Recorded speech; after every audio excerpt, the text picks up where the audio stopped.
So we're back at it again with the back at it again. It's a 1994 Toyota pickup, V6 two-wheel drive, automatic. And so as you can see, the lower ball joint is super shot. You know, the boot's all gone. So that's easy. You just take out these three 17s, I think.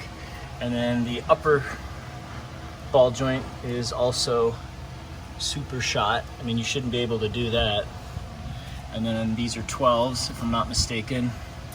And then we'll just change those out, put a new grease nipple. I made this video at some point in between, but now I'm doing the other side. Yeah, let's take off the 17 castle nut, try to save the cotter pin. Obviously, this thing needs to be changed. I didn't think about it when I bought the parts on Rock Auto. So release this, and then it was like, I think this is like a 22. It's a 7/8. And this one was a 19. And I know that the replacement Mevotech ball joint that I have is, it's like an upgraded to a bigger size. So, yep, you just got to hammer this, you know, in different places. If I had a better hammer than this fucking wood one, it would have been a lot better, but it's still doable. All those witness marks. And then just hammer that big old lip right there. Both sides, and then they pop loose. So now I can take the knuckle off and get started on the ball joints.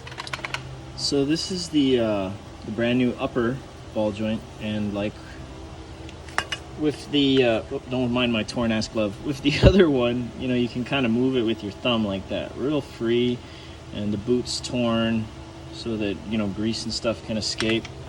And with the brand new one, it's you know, like, geez, ugh. Even pushing it on the ground is super hard. So, you know, fresh to death. All right, so the upper ball joint's in. I just need to snug it up. I put the grease fitting on. What a lot of guys do when they want to lower their front ends is they'll do a ball joint flip. So instead of seating this underneath, they'll put it on top. And then with the brand new ball joint for the lower, instead of putting it inside, they'd also take off this bracket, and I believe they'd eliminate this stabilizer rod, and then they seat it on top.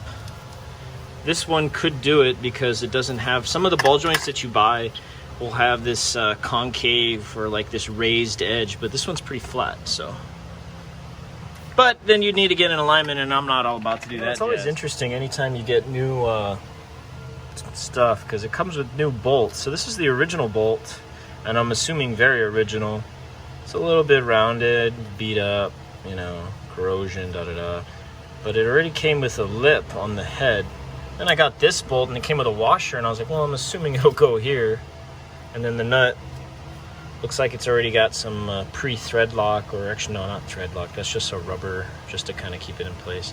And then those would go up underneath the bolt. We've got the lower ball joint all snuggied up. Don't ask me how the torque spec, because tight is tight to me. So just had the jack underneath the lower control arm.